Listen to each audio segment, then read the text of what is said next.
ఇవాళ morning market పెరిగినట్టు పెరిగి తర్వాత పడిందా? అదే పాయింట్ లో ఉంటున్న ఇరాన్ రిలేటెడ్ గా ఫారిన్ మినిస్టర్ ట్వీట్, అందులో ఉంటున్న లాస్ట్ పాయింట్ మనం గమనించాలి. అండ్ ఈవెన్ ఇరాన్ వాళ్ళు అటాక్ చేస్తున్నారు స్ట్రైట్ ఆఫ్ హార్మోస్ దగ్గర. ఈ డీటెయిల్స్ గురించి మాట్లాడుకుందాం. దీని తర్వాత నెక్స్ట్ కమింగ్ నెలల్లో సెన్సెక్స్ లక్షకు వెళ్ళబోతుందని మోర్గన్ స్టాన్లే వాళ్ళు చెప్తున్నారు. ఇప్పుడు 78,000 దగ్గరగా ఉంది. లక్ష అంటే సుమారుగా 28% పెరుగుతుందని వాళ్ళు చెప్తున్నట్టు. ఏ లాజిక్ తో వాళ్ళు అలా చెప్తున్నారు? ఈ డీటెయిల్స్ ని మాట్లాడుకుంటూ ఇవాళ గోల్డ్ అండ్ సిల్వర్ రిలేటెడ్ గా ఫాల్ కనిపించింది. ఆ డేటాని కూడా మాట్లాడుకుందాం. అండ్ మోస్ట్ ఇంపార్టెంట్, ఎవరైనా హైదరాబాద్ లో అపార్ట్మెంట్ కొంటూ ఉంటే ఈ డేటాను ఒకసారి గమనించాలి. 17 ఫ్లోర్స్ కట్టేసిన తర్వాత దానికి పర్మిషన్ లేదు అని నో ఆక్యుపెన్సీ సర్టిఫికేట్ ని జీహెచ్ఎంసీ వాళ్ళు ఇష్యూ చేయకుండా షోకాజ్ నోటీస్ ని సోమాజీ గోడ్ లో ఉంటున్న ఈ కన్స్ట్రక్షన్ రిలేటెడ్ గా జీహెచ్ఎంసీ అండ్ హైదరాబాద్ ఇవ్వడం జరిగింది. సో ఇది అపార్ట్మెంట్స్ కొంటున్న వాళ్ళు జాగ్రత్తగా చెక్ చేసుకోవాల్సిన ఇన్ఫర్మేషన్. దీనికి కూడా మార్కెట్ అనాలిసిస్ లో డిస్కస్ చేస్తూ గ్లోబల్ గా ఇంట్రెస్టింగ్ అప్డేట్స్ ఉన్నాయి. సామ్సంగ్ వాళ్ళ నెంబర్స్ ని పోస్ట్ చేశారు, వెరీ స్ట్రాంగ్ నెంబర్స్. బట్ చూస్తే కాస్పీ సౌత్ కొరియన్ మార్కెట్ 5% దగ్గరగా పడింది. యుఎస్ కి సంబంధించిన ఐఎస్ఎం సర్వీసెస్ డేటా వచ్చింది. నాటో వాళ్ళ డిస్కషన్స్ స్టార్ట్ అయ్యాయి టర్కీలో. అండ్ ఈవెన్ మైక్రోసాఫ్ట్ వాళ్ళ జాబ్ కట్స్ డేటా, వీటిని మాట్లాడుకుంటూ యుఎస్ కి సంబంధించిన ఇంపార్టెంట్ మీటింగ్ ఉంది కదా ఇరాన్ వాళ్ళతో, ఆ డేట్స్ ఇంకొకసారి రిమైండ్ చేసుకుంటూ ఎఫ్ఐఎస్ ఒక selling activity, global and India related గా ఉన్న డేటా పాయింట్స్ అండ్ మార్కెట్ ఒక యాక్టివిటీని మాట్లాడుకుంటూ ఇవాళ మన మార్కెట్ అనాలిసిస్ ని ఎండ్ చేద్దాం. Hello friends, welcome to day trader Telugu. Good evening. First ఇవాళ మార్కెట్ పెరిగింది స్టార్టింగ్ ఆఫ్ ద సెషన్. తర్వాత మార్కెట్ లో మనకి స్లో అండ్ స్టడీగా ఫాల్ అయితే కనిపించింది కదా. ఆ పర్టికులర్ పాయింట్ లో వచ్చిన అప్డేట్స్ ని మీరు గమనిస్తే 10:28 కి ఆ పాయింట్ లో మార్కెట్ ఇంకా కొంచెంగా పెరుగుతూనే ఉంది. ఆ పాయింట్ లో ఇరాన్ కి సంబంధించిన ఫారెన్ మినిస్టర్ చేసిన స్టేట్మెంట్, రీసెంట్ గా వాళ్ళ సుప్రీం లీడర్ ప్రాణాలని వదిలిన తర్వాత రీసెంట్ గా తనకి ఫ్యూనరల్ ని రీసెంట్ టైమ్స్ లో నిర్వహించారు కదా. దానికి వచ్చిన భారీ సంఖ్యలో వచ్చిన జనాల్ని ఉద్దేశిస్తూ వాళ్ళ ఫారెన్ మినిస్టర్ ఒక ట్వీట్ చేశారు. ఆ ట్వీట్ అంతా బానే ఉంటుంది, బట్ లాస్ట్ లో para number 13 of MoU is clear. అంటే యుఎస్ ఇరాన్ మధ్యలో జరిగిన ఎంఓయూ లో para number 13 is clear that negotiations final deal పైన ఎప్పుడు జరగవంటే ఒకరిపై ఒకరు థ్రెట్స్ చేసుకుంటున్నప్పుడు. అంటే రీసెంట్ గా యుఎస్ ప్రెసిడెంట్ ట్రంప్ ఏం స్టేట్మెంట్ చేశారు? ఒక్క షాట్ దూరంలో ఉన్నారు, మొత్తం లీడర్షిప్ ని లేపేయగలను, కానీ డిస్కషన్స్ జరగాలి కదా అని వదిలేస్తున్నానని ఇండైరెక్ట్ గా థ్రెట్ ఇచ్చే ప్రయత్నం చేశారా? ఇలా మీరు థ్రెట్ చేశారంటే డిస్కషన్స్ జరగవనేలా ఇరాన్ కి సంబంధించిన ఫారెన్ మినిస్టర్ స్టేట్మెంట్స్ చేస్తుండడం. దీంతో ఇమీడియట్ గా మార్కెట్ పడిపోయిందంటే లేదు. ఈ స్టేట్మెంట్స్ తర్వాత కొంత టైం మార్కెట్ హోల్డ్ అయింది, బట్ దెన్ మనకి ఫాల్ అయితే కనిపించింది. అండ్ అలాగే రీసెంట్ గా ఉంటున్న update, specially straight of Hormuz దగ్గర ఇరాన్ వాళ్ళు 2 కమర్షియల్ షిప్స్ ని హిట్ చేశారని, వాటిని పేల్చారని, దీనికి తిరిగి అటాక్ యుఎస్ వాళ్ళు కూడా చేస్తారనేలా అప్డేట్స్ మనకి కనిపిస్తున్నాయి. సో స్ట్రైట్ ఆఫ్ హార్మోస్ దగ్గర కొంత ఇష్యూస్ అయితే నెలకొంటున్నాయి. బట్ నిజంగా ఇది క్రూడ్ ఆయిల్ ని పెంచేస్తుందా, ధరల్ని భారీగా పెంచుతుందా అంటే పిక్చర్ యాక్చువల్లీ కంప్లీట్ గా డిఫరెంట్ గా ఉంది. సౌదీ వాళ్ళు వాళ్ళ రిలేటెడ్ గా క్రూడ్ ఆయిల్ ప్రొడ్యూస్ అవుతుంటుంది కదా, ముడి చమురు, దాని ధరల్ని భారీగా తగ్గించారు. రీసెంట్ టైమ్స్ లో స్ట్రైట్ ఆఫ్ హార్మోస్ ఓపెన్ అయిన తర్వాత చాలా మంది దగ్గర క్రూడ్ ఆయిల్ ఆల్రెడీ ప్రొడ్యూస్ చేసి ఉండిపోయి ఉంటుందా, దాన్ని భారీగా అమ్మాలి.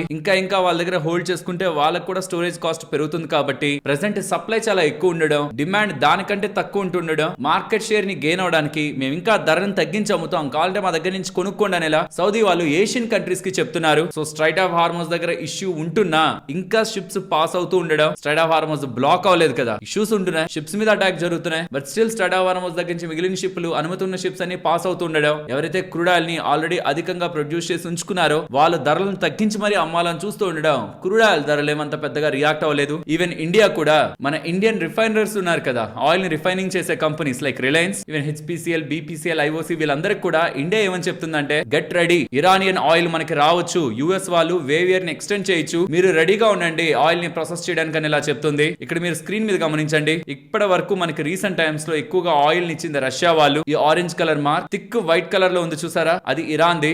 రీసెంట్ గా తగ్గిపోయింది యుఎస్ వాళ్ళ శాంక్షన్స్ తో, బట్ అది ఫర్దర్ గా పెరిగే అవకాశం ఉందని, ఇరానియన్ ఆయిల్ రావచ్చని, మీరు రెడీగా ఉండాలని ఎలా గవర్నమెంట్ ఆయిల్ రిఫైనరీస్ కి చెప్తూ ఉండడం. ఆయిల్ అయితే పెద్ద మొత్తంలో మార్కెట్ లోకి అయితే రాబోతుంది. సో ఈవెన్ ఎలాంటి ఇష్యూస్ యుఎస్ అండ్ ఇరాన్ మధ్యలో ఉంటున్నా మార్కెట్ కంగారు పడాలంటే ఆయిల్ ఇంపాక్ట్ అవ్వాలి. బట్ ఆయిల్ ఇంపాక్ట్ అవ్వాలంటే ఆ స్ట్రైట్ ఆఫ్ హార్మోస్ క్లోజ్ అవ్వాలి. ఇష్యూ జరగడం జస్ట్ ఆయిల్ ని ఇంపాక్ట్ చేయదు. సో కాబట్టి ఈవెన్ ఎలాంటి అప్డేట్స్ యుఎస్ ఇరాన్ రిలేటెడ్ గా వస్తున్నా స్ట్రైట్ ఆఫ్ హార్మోస్ ఓపెన్ లో ఉన్నంత వరకు మార్కెట్ రిలేటెడ్ గా పెద్ద థ్రెట్ కాదన్నది ఈ డేటా పాయింట్స్ ని కనెక్ట్ చేస్తున్నప్పుడు మనం అర్థం చేసుకోవచ్చు. సో కాబట్టి ఇవాళ మార్కెట్ పడింది. ఎస్, ఇరాన్ రిలేటెడ్ గా కొన్ని అప్డేట్స్ వచ్చేది మార్కెట్ కి అగెనిస్ట్ గానే ఉంటాయి, బట్ కంప్లీట్ గా మార్కెట్ ని టేక్ ఓవర్ చేసేటైతే కాదు. కానీ రీసెంట్ టైమ్స్ లో మార్కెట్ ఎక్కడికి వచ్చైతే క్లోజ్ అవ్వకుండా మళ్ళీ పడిపోతూ ఉందో ఆ లెవెల్స్ దగ్గరికి వచ్చి ఈసారి కూడా మార్కెట్ కిందకైతే వచ్చింది. సో టెక్నికల్ గా కూడా ఇవాళ కొంత రెసిస్టెన్స్ మార్కెట్ లో కనిపించిందని అనుకోవాలి. అండ్ మోర్గన్ స్టాన్లే వాళ్ళు ఇండియా రిలేటెడ్ గా ఇంపార్టెంట్ స్టేట్మెంట్ చేస్తున్నారు. నెక్స్ట్ 1 year కల్లా 2020 నాటికల్లా సెన్సెక్స్ ఇక్కడ నుంచి లక్ష మార్క్ కు వెళ్లే అవకాశం ఉంటుంది. ఇన్ ద బెస్ట్ కేస్ లో లక్ష మార్క్ వెళ్లే అవకాశం ఉంటుందని, 25% దానికి ఛాన్స్ ఉందని,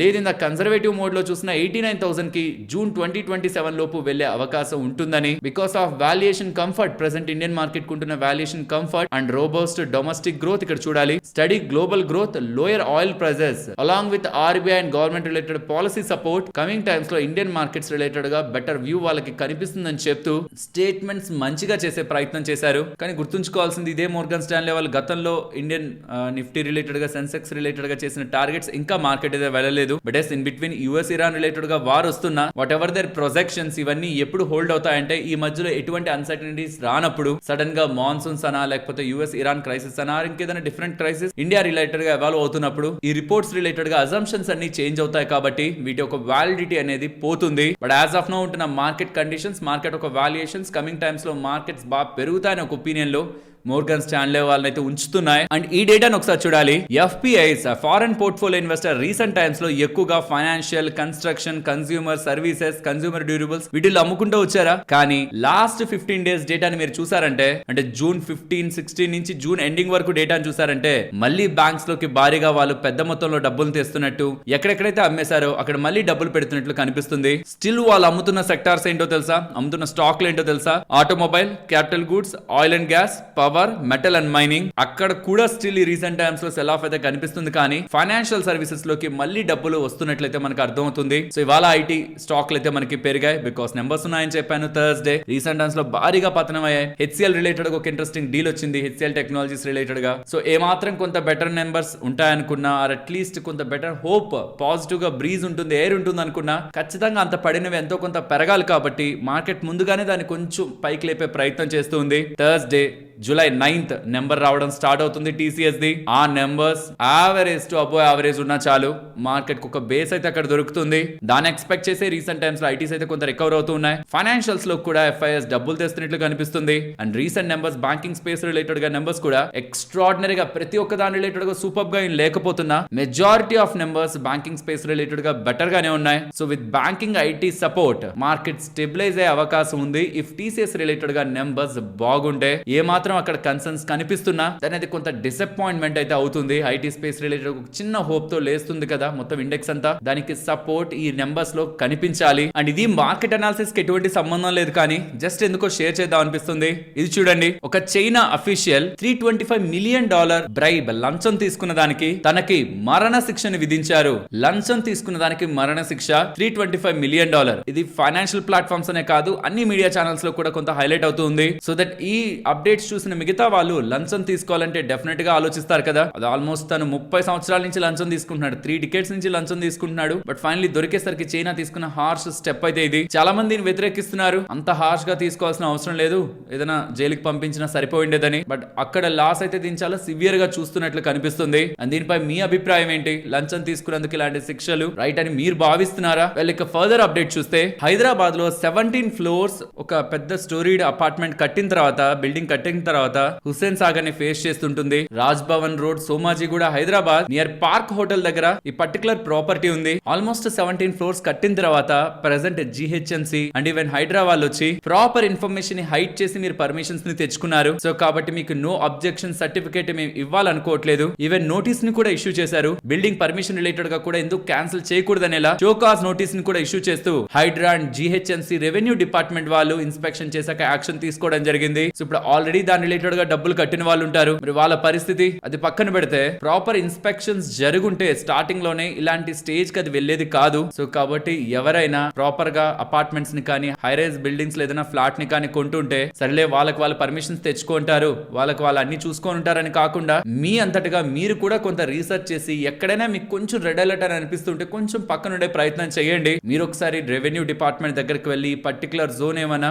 ఎఫ్టిఎల్ జోన్ లోకి వస్తుందా, బఫర్ జోన్ కిందకి ఏదైనా ల్యాండ్ ఉందా దీంట్లో అనేది మీరు కూడా కొంత డేటాని చెక్ చేసుకున్న తర్వాతే ఈవెన్ వాళ్ళు ఎంత పెద్ద కంపెనీ అవుతున్నా, ఎంత పెద్ద పేరున్న కంపెనీ అయి బిల్డింగ్ ని కడుతున్నా మీరు కూడా కొంత డేటాని వెరిఫై చేసిన తర్వాతే ప్లాట్లని అపార్ట్మెంట్ ని కొనుక్కునే ప్రయత్నం చేయండి. ఎల్స్ ఒక పర్టికులర్ టైంలో హైడ్రా కానీ జిహెచ్ఎంసీ కానీ వచ్చి ట్విస్ట్ ఇచ్చే అవకాశం ఉంటుంది. మీ ఓన్ రీసెర్చ్ కూడా అపార్ట్మెంట్స్ కొంటున్న వాళ్ళు, ప్లాట్లు కొంటున్న వాళ్ళు ఏమాత్రం మీకు డౌట్ ఉంటున్నా ప్రాపర్ ఇన్వెస్టిగేషన్ చేసిన తర్వాతే డబ్బులు పెట్టండి. ఇక గ్లోబల్ అప్డేట్స్ విషయానికి వస్తే మళ్ళీ పాకిస్తాన్ రిలేటెడ్ గా మీడియేషన్ రోల్ ని యుఎస్ కి సంబంధించిన ఫ్లోరిడా సెనేటర్ రిక్ మళ్ళీ క్వశ్చన్ చేస్తున్నారు. ఒసామా బిన్ లాడెన్ ని దాచిన నేషన్ తో కలిపి మనం ఇప్పుడు డీల్ చేస్తున్నామా, వాళ్ళని మధ్యవర్తిగా పెట్టి ఇరాన్ తో డీల్ చేస్తున్నామా, ఇది సరిగానే ముందుకు వెళ్తుందా, అసలు ఆ దేశాన్ని ఎందుకు నమ్మాలి మనం అనేలా తన క్వశ్చన్స్ నెక్స్ట్ జరగబోతున్న జూలై 11th జరగబోతున్న యుఎస్ ఇరాన్ రిలేటెడ్ గా డిస్కషన్స్ పాకిస్తాన్ లోనే కాబట్టి కొంత మీడియా ఛానల్స్ లో హెడ్ లైన్స్ గా కనిపిస్తున్నాయి. సో పాకిస్తాన్ మీడియేటర్ రోల్ కి సరి కాదనేది తన అభిప్రాయం. But 11th July 9th July మనకి టీసీఎస్ నెంబర్స్ రావడం స్టార్ట్ అవుతాయి. తర్వాత 11th జూలై సాటర్డే డిస్కషన్ ఎలా ఉంటుంది, స్పెషల్లీ న్యూక్లియర్ రిలేటెడ్ గా డిస్కషన్స్ జరుగుతాయి. ఇరాన్ న్యూక్లియర్ యాక్టివిటీ పరంగా ఏ స్టెప్స్ తీసుకోవాలి తీసుకోవద్దని, దానికి ఇరాన్ ఎలా రెస్పాన్స్ ఇస్తుంది అనేది చూడాలి. అది పాకిస్తాన్ లోనే జరుగుతుంది. ప్రెసెంట్ టర్కీలో నాటో రిలేటెడ్ గా మీటింగ్స్ అయితే స్టార్ట్ అయ్యాయి, ఇవాళ రేపు ఉంటాయి. ఈవెన్ ప్రెసెంట్ ట్రంప్ కూడా టర్కీకి వెళ్లారు to attend the NATO meeting. And దాని తర్వాత టుడే మీటింగ్ తర్వాత కొంత గ్యాప్ తీసుకున్న తర్వాత పాకిస్తాన్ కి యుఎస్ కి సంబంధించిన అఫీషియల్స్ ఇరాన్ కి సంబంధించిన అఫీషియల్స్ తో కలిసి US Iran piece deal related గా ఎంఓయూ పరంగా ఉంటున్న పాయింట్స్ పై డిస్కస్ చేసే పాయింట్ లో ఎలాంటి కంక్లూజన్ వాళ్ళు తీసుకుంటారు అండ్ ఈ లోపు ట్రంప్ ఏ స్టేట్మెంట్స్ చేస్తారన్నది మార్కెట్స్ రిలేటెడ్ గా మెయిన్ హెడ్ లైన్స్ గా అయితే నెక్స్ట్ కమింగ్ డేస్ లో అయితే ఉంటుంది. అండ్ గోల్డ్ అండ్ సిల్వర్ కొంత పడినట్లు మనకు కనిపిస్తుంది. ఈ వీడియో స్టార్ట్ చేసినప్పుడు కొంచెం ఎక్కువ పడింది, తర్వాత కొంత రికవర్ అయింది. ఏదైనా పర్టికులర్ రీజన్ ఉందా అంటే అదేం లేదు.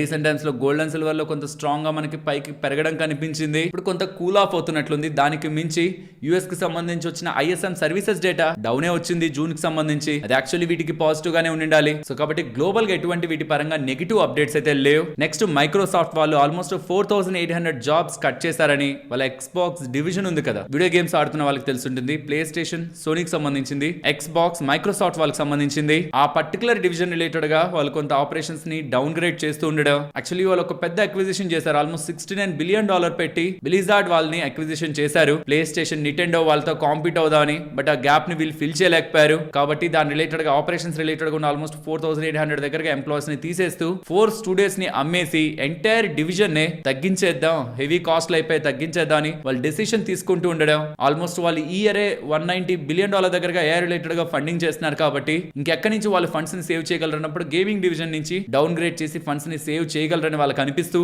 ఈ డెసిషన్ అయితే వాళ్ళు తీసుకుంటున్నారు. సో ఇది ఏ కారణంగా వచ్చిన జాబ్ కట్ కాదు, గేమింగ్ స్పేస్ లో వాళ్ళు అనుకున్న గ్రోత్ రాకపోతున్నాడు అండ్ ఏ రిలేటెడ్ గా హెవీ స్పెండింగ్ చేయాల్సి వచ్చి ఎక్కడ డబ్బుల్ని సేవ్ చేయొచ్చు అనుకున్నప్పుడు ఇక్కడ జాబ్ కట్స్ అండ్ స్టూడియోస్ ని కూడా అమ్ముతున్నారు. 4 స్టూడియోస్ అమ్ముతున్నారు. అండ్ రీసెంట్ గా మొత్తం యుఎస్ లో ఉన్న అన్ని కంపెనీలు పెరుగుతున్నట్లే కనిపిస్తాయి. బట్ మైక్రోసాఫ్ట్ చూడండి, లాస్ట్ 1 year లో 23% పడి ఉంటుంది. ఈవెన్ ఇయర్ స్టార్టింగ్ నుంచి ఇప్పటి వరకు కూడా 18% పడి ఉంటుంది. బికాస్ ఏ రిలేటెడ్ గా వీళ్ళేం స్ట్రాంగ్ అప్డేట్స్ చేయలేదు, గేమింగ్ డివిజన్ లోనూ వీళ్ళేం స్ట్రాంగ్ గా పర్ఫార్మ్ చేయలేదు. మైక్రోసాఫ్ట్ అజూర్ వాళ్ళ క్లౌడ్ బిజినెస్ ఒకటి వీళ్ళు కొంత సేవ్ చేస్తూ వస్తుంది. అండ్ దీని రిలేటెడ్ గా డీటెయిల్డ్ అనాలిసిస్ మైక్రోసాఫ్ట్ రిలేటెడ్ గా స్టాక్ అనాలిసిస్ చాలా టైం బ్యాక్ 2022లో మోస్ట్ ఆఫ్ ద యుఎస్ మార్కెట్లన్నీ భారీగా పడినప్పుడు ఈ మైక్రోసాఫ్ట్, ఏఐ, గూగుల్, ఫేస్బుక్ వీటి రిలేటెడ్ గా మాట్లాడుకునే ప్రయత్నం చేశా. వీలైతే ఎవరైనా ఇంట్రెస్టెడ్ గా ఉన్నట్లయితే యుఎస్ రిలేటెడ్ గా స్టాక్ అనాలిసిస్ ని మీ ఫ్రీ టైమ్ లో గమనించండి, చాలా ఇంట్రెస్టింగ్ గా బిజినెస్ లు ఉంటాయి. ఈ ఈవెంట్స్ గురించి మాట్లాడుకుంటే చెప్పాను కదా నిన్న ఏ నెంబర్స్ రాబోతున్నాయి కమింగ్ డేస్ లో అని. జూలై 9th టీసీఎస్ నెంబర్స్ తో మనకి ఐటీ ప్యాక్ అయితే అలర్ట్ అయితే అవుతుంది. And July 11 US Iran related గా డిస్కషన్స్ పాకిస్తాన్ లో నడుస్తాయి. సాటర్డే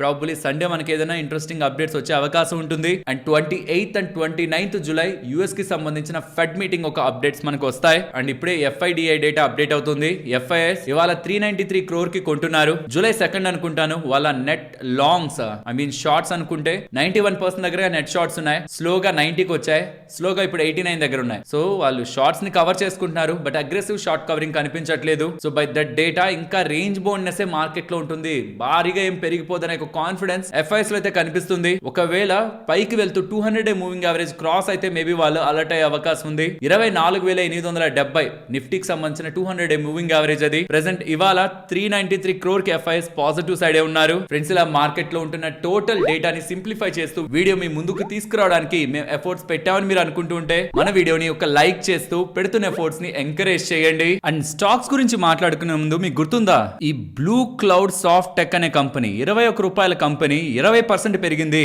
ఎలాన్ మస్క్ కి సంబంధించిన స్పేస్ ఎక్స్ తో కొలాబరేట్ అవుతున్నారనే అప్డేట్స్ తో పెరిగిందని ఎలా జూన్ 22వ తేదీ ఇలా మీకు ఆర్టికల్స్ లో డేటా కనిపిస్తుంటుంది. కానీ అది ఎలాన్ మస్క్ కి సంబంధించిన స్పేస్ ఎక్స్ కాదు, స్పేస్ ఎక్స్ ఇంటర్నేషనల్ లిమిటెడ్ ఇది వేరే కంపెనీ అనేలా నేను మీకు ఆ రోజు అప్డేట్ చేశాను కదా. మేజర్ ఫైనాన్షియల్ ప్లాట్ఫామ్స్ లో అంతా కూడా మీకు ఎలాన్ మస్క్ సంబంధించిన స్పేస్ ఎక్స్ కంపెనీ అనే కనిపిస్తూ ఉంటుంది. బట్ ఇవాళ మేనేజ్మెంట్ ఎన్డీటీవీ ప్రాఫిట్ కి వచ్చి క్లారిఫై చేస్తున్నది అది ఎలాన్ మస్క్ కి సంబంధించిన స్పేస్ ఎక్స్ కాదు, మలేషియాకి సంబంధించిన స్పేస్ ఎక్స్ ఇంటర్నేషనల్ అది డిఫరెంట్ కంపెనీ అనేలా అప్డేట్ చేస్తున్నారు. బిజినెస్ రిలేటెడ్ గా ఆపర్చునిటీ ఉంది, బట్ అది ఎలాన్ మస్క్ స్పేస్ ఎక్స్ కాదనేలా క్లారిఫికేషన్ ఇస్తూ ఉండడం కొంత ప్రెషర్ ఇవాళ కనిపించింది. నెక్స్ట్ కాఫీ ధరలు భారీగా పెరుగుతున్నట్లు మనకు కనిపిస్తుంది. కాఫీ ధరలు బ్రెజిల్ లో ఉన్న వెదర్ రిలేటెడ్ గా ఉంటున్న ఇష్యూస్ కారణంగా హార్వెస్ట్ డిలే అవుతుండడం కాఫీ ప్రైజులు పెరిగాయని, ఎల్నినో కారణంగా ఇంపాక్ట్ కూడా కాఫీ అండ్ కోకోవా రిలేటెడ్ గా ప్రైజులు పెరగడంలో కారణం అనేలా అప్డేట్స్ కనిపిస్తున్నాయి. మరి ఇవి పెరుగుతుంటే ఏ కంపెనీలకి లాభం? కాఫీ అని పేరు పెట్టుకున్న ప్రతి కంపెనీకి లాభమేం కాదు, ఎందుకంటే కొన్ని కాఫీ బీన్స్ ని వీటిని రా మెటీరియల్ గా తీసుకుంటూ ఉంటాయి, ఇన్ఫాక్ట్ ఇంపోర్ట్ చేసుకుంటూ ఉంటాయి, కొన్ని మాత్రమే ఎక్స్పోర్ట్ చేస్తూ ఉంటాయి. లైక్ CCL ప్రొడక్ట్స్ చూసుకోండి, అందులో ఇన్స్టెంట్ కాఫీని వీళ్ళు కొంత ఎక్స్పోర్ట్ చేస్తూ ఉంటారు.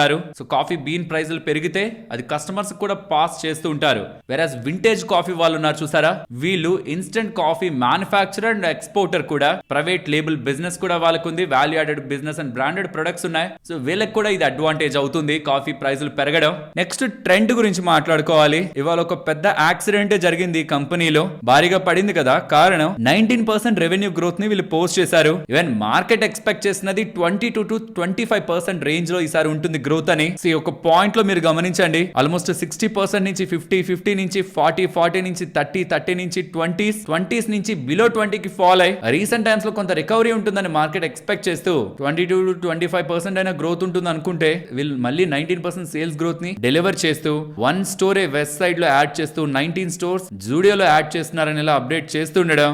ఇంకా 100 దగ్గరగా పీలో ట్రేడ్ అవుతున్న కంపెనీ కదా, ఇలాంటి గ్రోత్ రేట్ ఇస్తూ ఉండేసరికి స్టాక్ రిలేటెడ్ గా ఇవాళ ఫాల్ అయితే ఎక్కువగా కనిపించింది. సో ఒకప్పుడు బాగా పెరుగుతుండేసరికి ఎక్స్పెన్సివ్ వాల్యుయేషన్ లో మార్కెట్ పెట్టింది, ఇప్పుడు వీక్ గా వస్తుండడం మళ్ళీ అదే మార్కెట్ దాన్ని రీరేట్ చేసే ప్రయత్నం చేస్తుంది. ఈ రీసెంట్ టైమ్స్ లో వీళ్ళ స్టోర్స్ రిలేటెడ్ గా ఓవరాల్ రెవెన్యూ గ్రోత్ ఎంత స్ట్రాంగ్ గా వస్తూ ఇప్పుడు రీసెంట్ గా ఎలా వీక్ అయిందనే ట్రెండ్ కూడా ఇక్కడ మీరు గమనించవచ్చు. FY22 Q2 నుంచి Q1 FY27 వీళ్ళ గ్రోత్ రేట్ ఎలా మారింది, దేర్ బై స్టాక్ ప్రైస్ కూడా ఎలా మారింది అనేది మీకు అర్థం అవుతుంది. గ్రోత్ ని బట్టి స్టాక్ ఏ ధరలో ఉండాలనేది మార్కెట్ డిసైడ్ చేస్తుంది. Some times very expensive PE ఉండి కూడా అదే స్టాక్ ప్రైస్ లో కంటిన్యూ కూడా అవ్వచ్చు. అది ఆల్వేస్ డిపెండింగ్ అపాన్ ఎంత గ్రోత్, ఈవెన్ హై వాల్యుయేషన్ లో ఉన్నది కూడా ఎంత గ్రోత్ కమింగ్ టైమ్స్ లో డెలివర్ చేస్తుందనే last 20 quarters of data trend ఒక డేటా మీకు స్క్రీన్ మీద ఉంటుంది.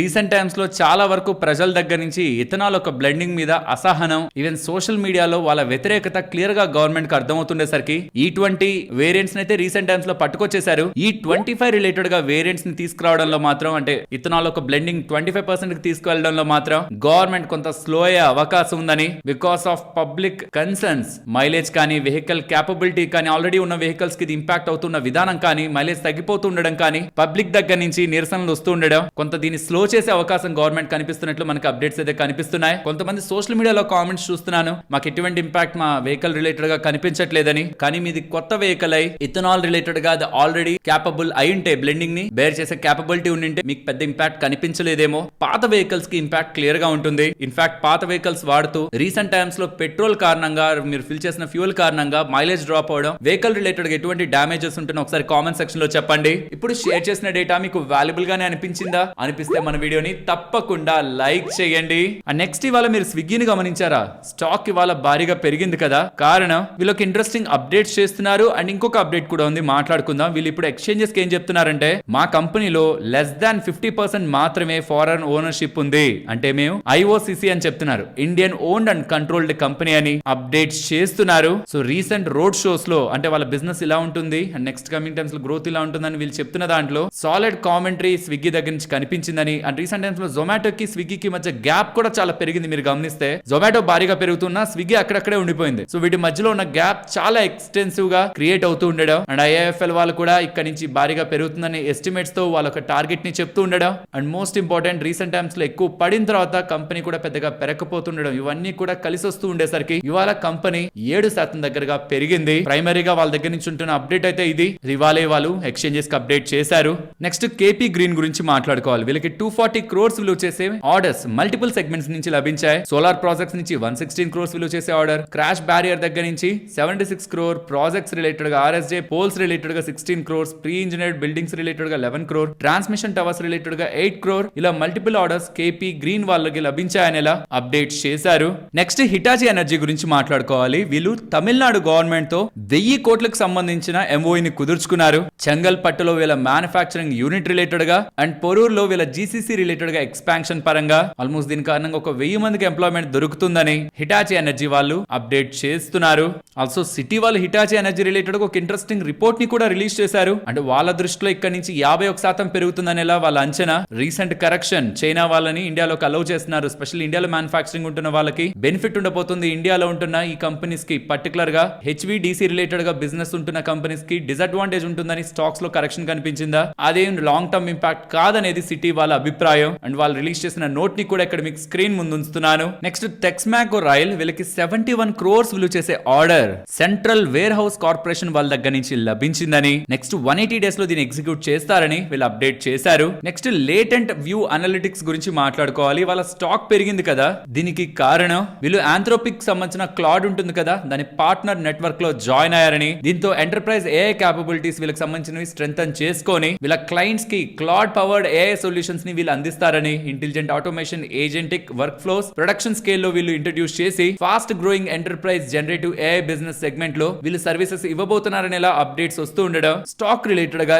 ఇవాళ ఇంపాక్ట్ అయితే క్రియేట్ చేసింది. నెక్స్ట్ ఇవాళ రైల్వే కంపెనీ రైట్స్ స్ట్రాంగ్ గా పెరిగింది కదా, కారణం వీళ్ళకి $30 million విలువ చేసే ఆర్డర్ ఒక ఇంటర్నేషనల్ ఎంటిటీ దగ్గర నుంచి లభించిందని, ఇందులో భాగంగా వీళ్ళు 400 హార్స్ పవర్ ఉంటున్న cape gauge diesel electric locomotives ని సప్లై చేయబోతున్నారని, వలాంటిస్ అసెట్ ఫైనాన్స్ కంపెనీ దగ్గర నుంచి ఈ ఆర్డర్ లభించినట్టు వీళ్ళు ఎక్స్చేంజెస్ కి అప్డేట్ చేస్తున్నారు. సో ఇలా బిగ్ ఆర్డర్ వీళ్ళకి లభిస్తుండేసరికి స్టాక్ ఇవాళ పెరిగింది. నెక్స్ట్ ప్రీమియర్ ఎనర్జీస్ వాళ్ళు ఉన్నారా, వాళ్ళకి 3011 crores విలువ చేసే ఆర్డర్స్ ఈ Q1 FY27 లో లభించాయని, ఇందులో భాగంగా వీళ్ళు 846 megawatt solar cells and modules ని సప్లై చేస్తారని, ఇది అక్రాస్ FY27 అండ్ FY28 అంటే ongoing financial year next financial year లో ఇవి స్ప్రెడ్ అయ్యానేలా అండ్ ఆల్రెడీ వీళ్ళ మ్యానుఫ్యాక్చరింగ్ కెపాసిటీని ఎక్స్పాండ్ చేసుకుంటున్నారనేలా ఎక్స్చేంజెస్ కి అప్డేట్ చేస్తున్నారు. అండ్ అపోలో మైక్రో సిస్టమ్స్ వాళ్ళు 3322 crores ఫండ్స్ ని అయితే రేస్ చేయబోతున్నారని, ప్రిఫరెన్షియల్ బేసిస్ అండ్ వారెంట్స్ ని ఇష్యూ చేసి ఈ ఫండ్ రైజింగ్ ఉంటుందనేలా అప్డేట్స్ కనిపిస్తున్నాయి. ప్రిఫరెన్షియల్ ఇష్యూ ద్వారా 951 crores రేస్ చేస్తారు.